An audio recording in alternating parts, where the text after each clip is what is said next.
This Jim Green boot called the African Ranger was specifically designed for African Rangers who protect the African wildlife and the environment from poachers, wildfires, invasive species, big sketchy corporations. And it's gained quite a bit of popularity over the last year because of how comfortable it is, how durable it is, and how affordable it is. But when I did this video last year, there's a couple things that I wish Jim Green would have done differently, changed some things around, and fortunately they listened and asked me to help them make what I think would be the perfect African Ranger boot. So we're gonna cut this new African Ranger boot in half, run it through all of our tests to really figure out if we've made the ultimate anti-poaching African Ranger boot. And if you don't know who Jim Green is, it's a South African boot company that started in December, I guess the story starts in December of 1987 when Gareth, the CEO, his father Peter Crouch, and his grandfather Graham Crouch founded a shoe factory in South Africa called Crouch Footwear. And before that, they were both working in the shoe industry and shoe factories prior to that, so they built their experience and knowledge from working with other companies. And then they struck out and built their own company, building those loafers for the Crouch Footwear Company. And then in 1992, Jim Green was first started in the backyard garage with the idea in mind of making boots that just last and last. Then not long after founding Jim Green, they gained quite the reputation and popularity amongst the local community because it really did live up to that rugged name and the idea of making a boot that really lasts. Then in the late 90s, Jim Green became a more popular boot on the larger South African community, along with the introduction of safety boots with steel toes, and that's when they really started to take off in the South African market. Then in 2008, they finally moved all the Jim Green production into the Crouch Footwear factory, and nothing has changed since then. They're still in that factory to this day, but one thing has changed because in 2020, at that time, 100% of their footwear made and sold was all in South Africa. Then just 3 years later, here in 2023, 30% of what they make is exported, mostly to the United States, Germany, and Australia. And so they've really started to grow in the international markets and worldwide, especially here in the US for all the reasons we talked about. And one really cool thing about Jim Green is they're one of the only, if not the only, shoe factory in South Africa that actually pays 100% of the legal rate plus bonuses, obviously dependent, which is unique because in South Africa, factories are allowed to pay as little as 65% of the legal rate. So with that, along with the whole African Ranger program they have with this, where they donate one pair of African Ranger boots for every 10 sold. So I just love the fact that Jim Green is not only making a difference for the people that work for them, their factory and their employees, but also for the people that are actually using their boots and not just buying them for casual boots, but the people that actually depend on their boots, like the African Rangers. So what does the African Rangers actually do? Well, a ranger is often referred to as being the front line of conservation. They're basically foot soldiers, the boots on the ground, and the first and sometimes the last line of defense for a lot of the wildlife conservation. But it takes a really unique individual to perform the task of a ranger because it's not an easy job. There's extreme conditions, the physical nature of it where they're walking all day, every day. It requires a high level of fitness and strength. But more importantly for this video, the gear that they use has to also stand up to all those harsh conditions. So what are those harsh conditions? Well, long walks, hot temperatures, tons of dirt and water trying to get into all of your gear, crazy harsh terrains, different elevations, anything from walking on sand and loose dirt up to the high country. They need to be quiet for the sneaking up on animals, all that kind of stuff. They need to be extremely durable because you don't want to get stuck out in the field with a broken boot or shoe. And most importantly, they need to be affordable. So we're going to use those parameters and needs as a lens to judge this boot to see if we actually pulled it off and see if it's up to the challenge. So what is this boot? Well, the brand is Jim Green. The style is the African Ranger Barefoot. They weigh 1 pound 5 ounces. They retail for $189 and they're made in South Africa. And if you want some more information on sizing and more of the backstory and why we decide on certain things, make sure you check out the unboxing video on Anvil 2 because it depends on how you like your boots, and if you're putting an insole on it, you'll want to watch that sizing information. And Jim Green took a huge gamble on this project because they've already made 600 pairs of these that are already in the United States, ready to be shipped to you guys. So get your order in because I have a feeling they're going to go fast. And if they're out of your size or your color that you want, you can still click the pre-order link in my description, get your pre-order in, and they should be delivered by December or January at the latest. So now who designed what on this boot? Because it's not a typical collaboration because I didn't have complete creative freedom on this. It was more of a consultation collaboration because Jim Green designed the upper of the boot and I designed everything from the insole down, the bottom of the boot. So now let's start looking at the upper first through the lens of those parameters that we talked about, starting with the hot weather first. So what do we do to mitigate that? Well, it's a low top boot. You know, most boots are 6 to 8 inches to 10 inches tall. This is essentially the height of a high top pair of Converse, but you get all the benefits of a boot at a sneaker height. Because to the next issue, that dirt and water resistance, most people have really tall boots because they don't want stuff getting into the inside of their boot. But where this boot has a uniquely high gusseted tongue, it goes all the way to the top of the boot, whereas most boots even taller than this that don't have a fully gusseted tongue, that's about the extent of the gusset anyway. But that doesn't prevent stuff from getting to the inside and around the collar of the boot. And so that's why this collar is a padded collar, because what that allows you to do is cinch down your boots really tight so it seals around your ankle, but because it's padded, it'll seal around it without being super tight and restrictive. So it seals your foot away from the outside world. The next thing that helps with both of those is the construction, because this is a 360 stitch down construction where instead of being glued or everything tucked in and then sewn together, all the upper is flared out and then stitched down. So you don't have any internal stitching where dirt can sneak into crevices or water can seep through. But for a Ranger boot, where if you're out 20 miles on a hike and something falls apart, this style of construction is a lot easier to repair anywhere with really basic tools. And in general, it's just extremely durable. But then if we start looking at the leather of this boot, it's a 2.2 to 2.5 millimeter thick leather, which is right in that ballpark of work boots. You know, sometimes you see really heavy work boots at 3 to 3.5, but anything under 2 millimeters isn't really work thickness. And this is a nubuck leather where the grain is lightly buffed, so it still has plenty of that grain left in there that gives you the strength and structure of your leather. It also hides scratches easier, not that that's a big thing for African Rangers. But we did want to test the puncture resistant because those acacia thorns out there in South Africa are dangerous. So we put it on the puncture test and it took 159 pounds to puncture through. So 5th best leather we've tested. And some other quick features that make this more ready for harsh terrain, more durable and more reliable is there's no lining at all throughout this entire boot. There's no toe stiffener to actually delaminate. And this is a true toe cap, because if you're out in the beating around in the bush and you're constantly kneeling down and you are wearing the toe of your boot out, having twice the thickness of leather is gonna go a lot further than having just a single layer or a fake toe cap. And then one really interesting thing that a lot of people have slept on, including myself with this particular boot, is the dedicated external counter cover. Because most boots, they have a structural part of the heel that's called a counter that gives it so it doesn't collapse and supports your heel. And they usually cover it in 2 ways. An internal counter cover where you have a separate leather patch on the inside that's sewn up and has a seam that you can wear through. You can also wear through the leather because it's usually thinner. Or an external counter cover that doesn't require an internal piece, but up the back stay on the inside, there's a seam that you could potentially wear through. But with this boot, because of the way it's built, it's an external counter cover without any seams up the back, because this is a seamless piece that wraps all the way around the back of the boot. So there's absolutely no fail points in that heel. You'd have to wear through the leather, the counter, and the external counter cover before anything failed in that area. And then another quick design thing that's worth mentioning is this eyelet panel here. Most boots, it's part of the quarter panel. So if you ever pull through one of those or it rips or it breaks, you have to redo the entire boot or get a brand new pair of boots. But with this, it's a separate piece that's sewn on. So that's gonna give you 2 benefits. One, dirt's not gonna get nearly as trapped in there because it's easy to get it out and it doesn't get stuck in little crevices.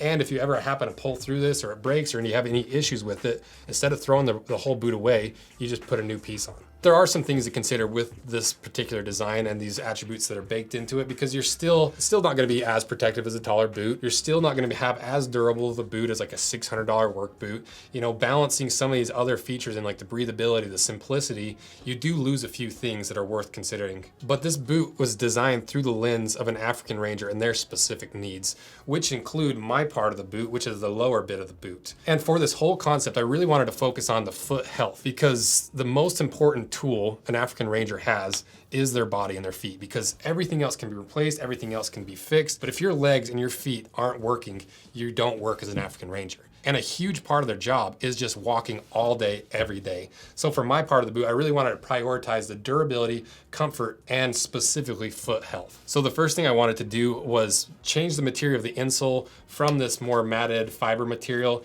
into a full grain vegetable tan leather insole. The reason I like this is because it breaks into the shape of your foot. It's almost like you put your foot in wet concrete. It gives you that footprint.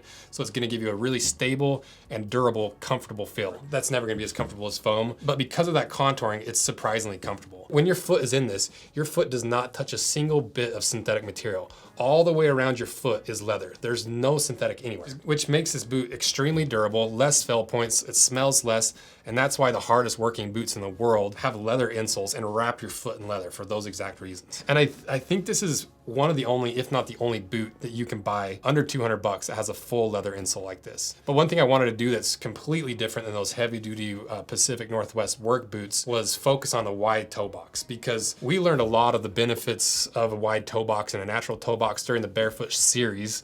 And it's just so much more comfortable. And unless you really need to have your feet locked in, like when if you're a logger or a firefighter and you don't want your foot sliding around, you don't need your feet locked in, to me, there's really no reason to have your toes squished, because all it does is cause foot injury, foot pain, plantar fasciitis, hammer toes. It comes with nothing but issues. So for walking all day in various terrain and not exclusively in really jaggedy, sharp and steep stuff, I really wanted to go with the wide toe box. But it comes at a cost, because if you are side heeling a lot or you're in really steep terrain for extended periods of time, your toes will kind of slide around in the boot, which can wear them out, give you blisters. So that's why there's a case to be made for wide toe boxes in certain situations and more squished toe boxes in other situations. And along the same lines as the wide toe box, I wanted to make this boot a zero drop boot, because I really don't get bothered by a heel or having a lack of a heel. But if you're optimizing foot health, you want to prioritize natural movement and the mechanics of the human body, which the most natural and works best is on zero drop.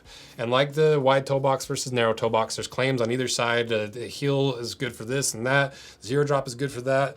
There's a huge argument on either of those. And I like a heel for certain reasons. I like arch support for certain reasons. I like wide toe box, zero drop, no arch support. But for this specific shoe, I want it to be zero drop. And it also doesn't have any arch support. But you can put an insole in it, because in that sizing video on Rose Anvil 2, we go through how to size for one of the Jim Green's insoles to give you a little bit more squish, a little more arch support, and a little bit more heel elevation. But just from the standpoint of optimizing foot health, zero drop with as natural of a footbed as possible was the goal. And what about the lens of being on various terrains from the outsoles perspective? Because this was a hard one, because for me, I wanted to balance in being able to stand on really hard ground for extended periods of time, but not being so slippery like a wedge sole, but also still having grip and not getting mud stuck in it. And that we ended up with this outsole that I did design. So it was a really fun part of this build, was being able to design the pattern. Not that it's that unique, but the thing I like about this is we went with an 8 to 9 millimeter outsole, so twice as thick as most of the Barefoot shoes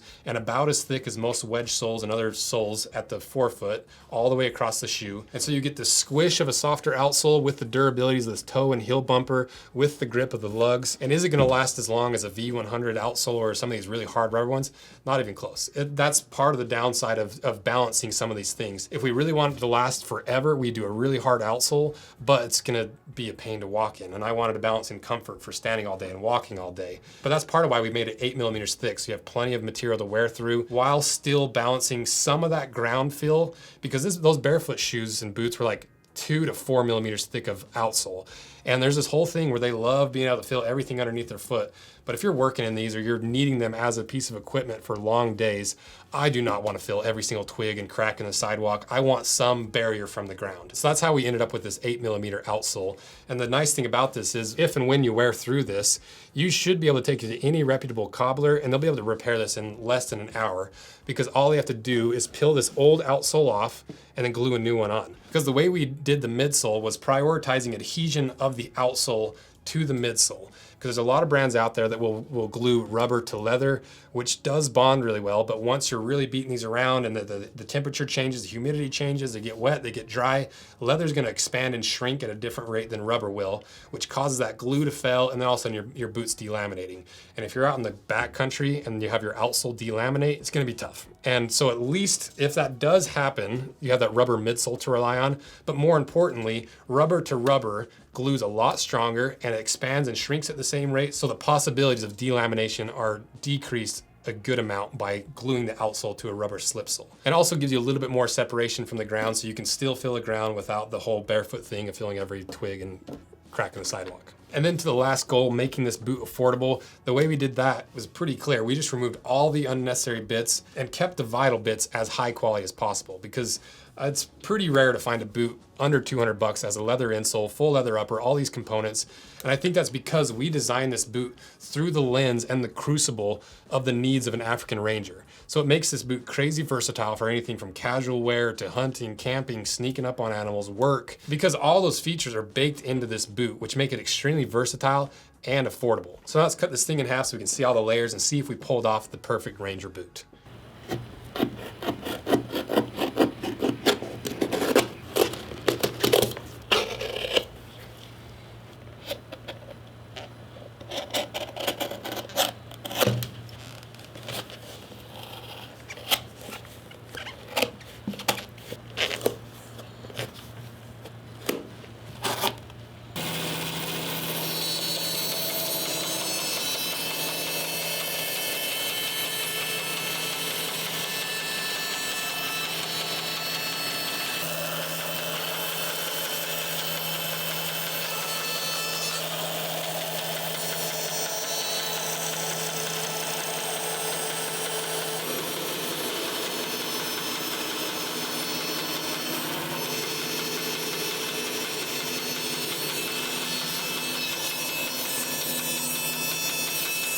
All right, we got the other color cut in half because I'm keeping these as my personal pair. So let's see what's inside.